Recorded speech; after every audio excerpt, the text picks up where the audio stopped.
Hello and warm welcome to join us for this edition of AN in English News, and I am Abdul Ahad Mohammadi. President Hamid Karzai has said he will back the opening of a Taliban liaison office in Qatar to try to help consolidate the peace process. Having an exact address for the opposition is a condition for practical steps towards starting negotiations. A statement released by the presidential palace said it is the first time he has given public support to the U.S. plan to create a Taliban base in the Gulf state in which further talks could be held. So far, the Taliban have made no official comment on the proposal.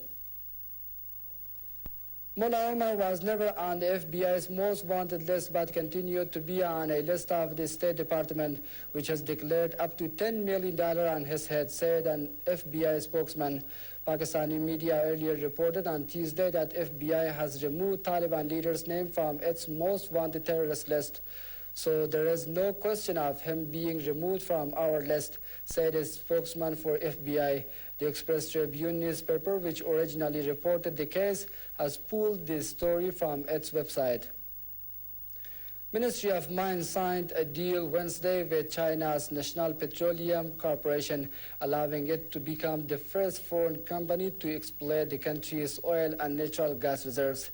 The ministry listed the initial value of the project with CNPC as $700 million, but the total could be 10 times greater if more reserves are found and developed, and if international oil prices remains at today's levels, Waidullah Sharani said.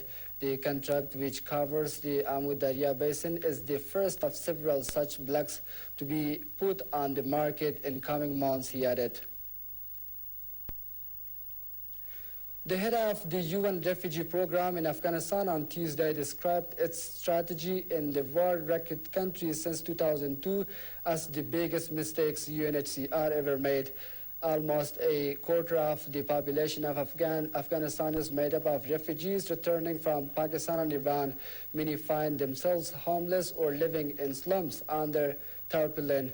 But Peter Nicholas, UNHCR representative in Afghanistan, said the international community had failed to help returnees find a means of earning a living and therefore reintegrating into society.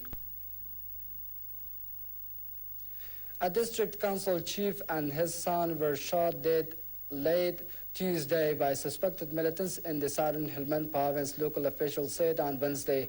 Dawood Ahmadi, provincial government spokesman, said unarmed men opened indiscriminate fire on the vehicle of Abdul Baqi, the district council chief of Musa Kala, killing him and his son on the spot.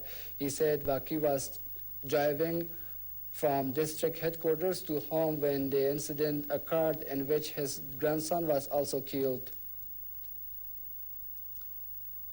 The head of an Arab League mission investigating if Syria is keeping its promise to implement a peace plan said some parts of the flashpoint city of Homs were in poor condition, but that delegates saw nothing threatening.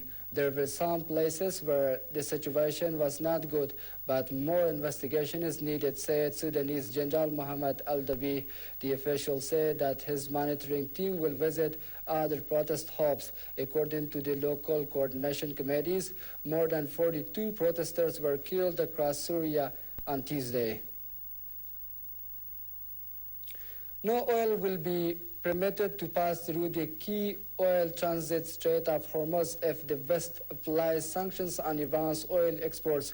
Iranian Vice President Ali Rahimi warned on Tuesday if sanctions are adopted against Iranian oil, not a drop of oil will pass through the Strait of Hormuz. Rahimi said, "We have no desire for hostilities or violence, but the West doesn't want to go back on its plan to impose sanctions," he said. However, OPEC delegates said that Iran would harm itself if it disrupts the flow of oil from the strait.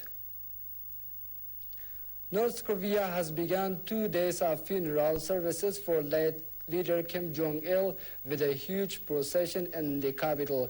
In the capital, Pyongyang, footage showed tens of thousands of soldiers with their heads bowed as a giant portrait of Mr. Kim was carried slowly through the streets. His successor and third son, Kim Jong-un, walked beside the hearse. Kim Jong-il died of a heart attack on 17 December, age 69, state media said. He has been lying in state for the past 10 days. And that's all for now. Thanks for being with us.